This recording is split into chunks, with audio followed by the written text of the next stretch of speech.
Hey guys, those back pages here. Hope you're having a great night.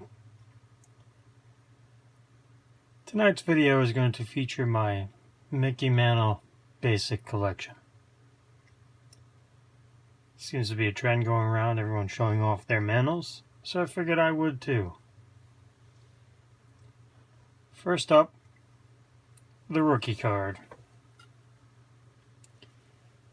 Freshly back from PSA, got it reholdered at the show. Just absolutely love that lighthouse flip. It's just amazing.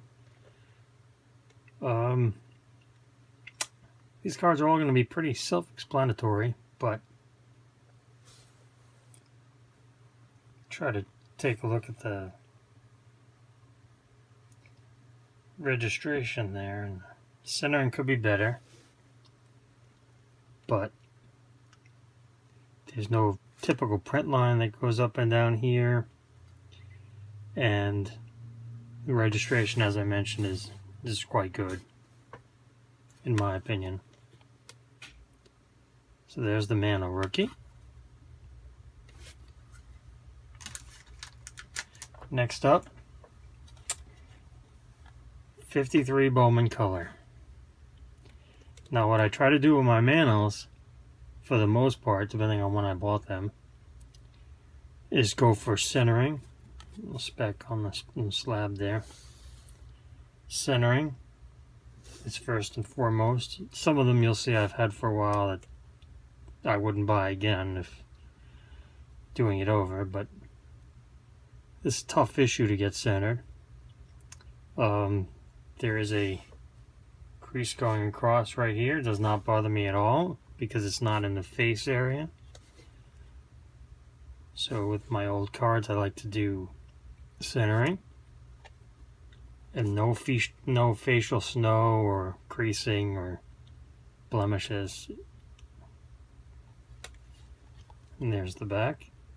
53 Bowman color. Next up, 53 Topps. Arguably his best looking card. Just good, it's got a pinhole right there. A couple of them actually. Resulting in a 1. That's the max grade you can get. There's the back. Really like this card.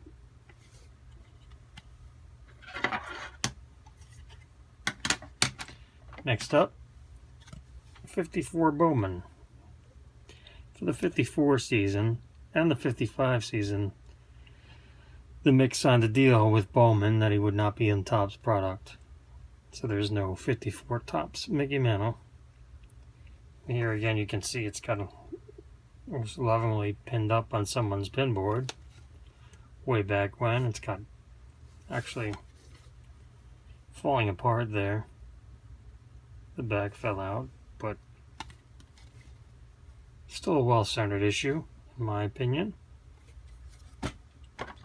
Next up, 55 Bowman. One of these was pulled out at the show this year in a group pack break, and it graded a 9. Mine is a 2. Very happy with the centering on mine. Proud to own it at a fraction of what that 9 would have cost. Heck, a fraction of what a spot in that group break cost, if I heard correctly. Next up, 1956 Topps, Mantle's MVP year. Topps bought Bowman after the 55 year, so there was no 56 Bowman, and subsequently they got Mantle back in their product. Starting on this is quite good, not amazing, but quite good.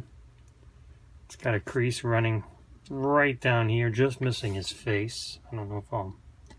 There, you can see it in the light. Counting for the grade, it's accurately graded.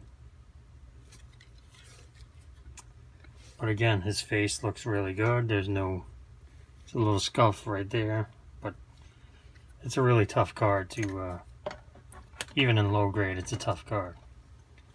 Next up, 57 Topps. It's another issue that's really, really tough on centering. I'm really proud of this one.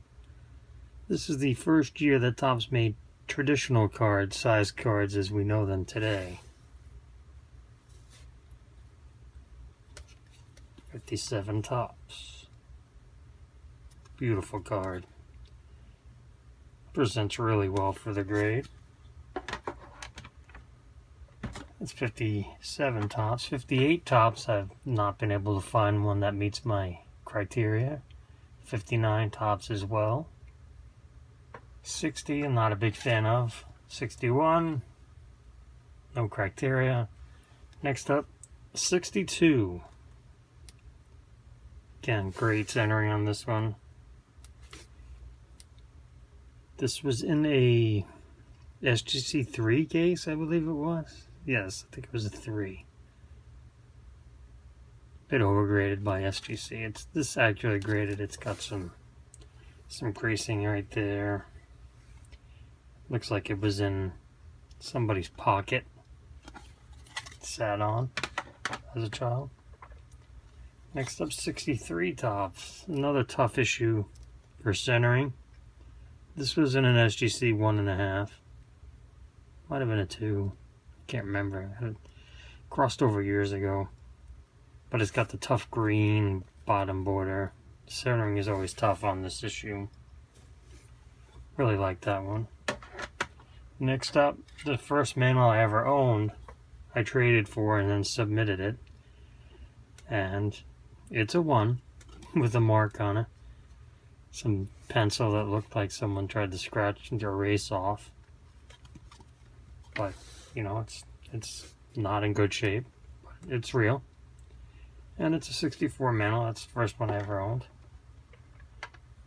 Next up, a 66. 65, again, I never have yet to see one that meets my criteria. They're very, centering is, unless you get up in the 7 or 8 area, the centering is crazy hard. And I just can't pay those prices for 7s. But this is a presentable 66. It used to be in an SGC case. I can't remember the grade. It presents well. It's alright. Next up, 67. Now, to me, this presents really well for the 1.5 assigned grade. It has a crease, that non-surface breaking crease that runs right up and down here, which you can't tell unless I pointed it out. That scratch on his nose is not on his nose, it's on the case. I don't think I'll be able to catch that on video, but it's not on his nose. Again, 67 Topps. Next up, 68 Topps. Another tough issue for centering. This is accurately graded. There's a crease going along here. You can't even, it doesn't affect the face area, but 68 Topps is really good at having good looking eye appeal cards for low assigned grades, because the burlap really hides everything. I mean, this corner is mashed. This corner is mashed. You can't tell. I mean, this is one you'd have to see in person. You can say, oh yeah, look at that, and that. But when you see a nice still photo of it, it looks good. And, you know, that was really relatively cheap and as far as mantles go. And lastly, 69 Topps Yellow. Last name in yellow, which is the corrected version. There's a error version that the last name was in white. It's very, very tough in any grade to get a white letter variation.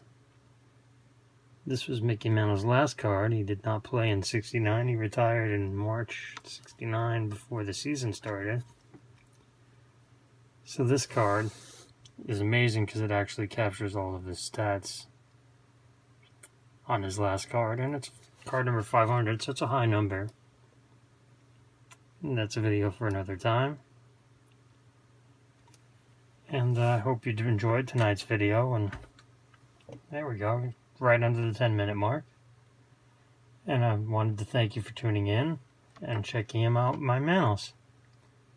Have a great night. Keep collecting.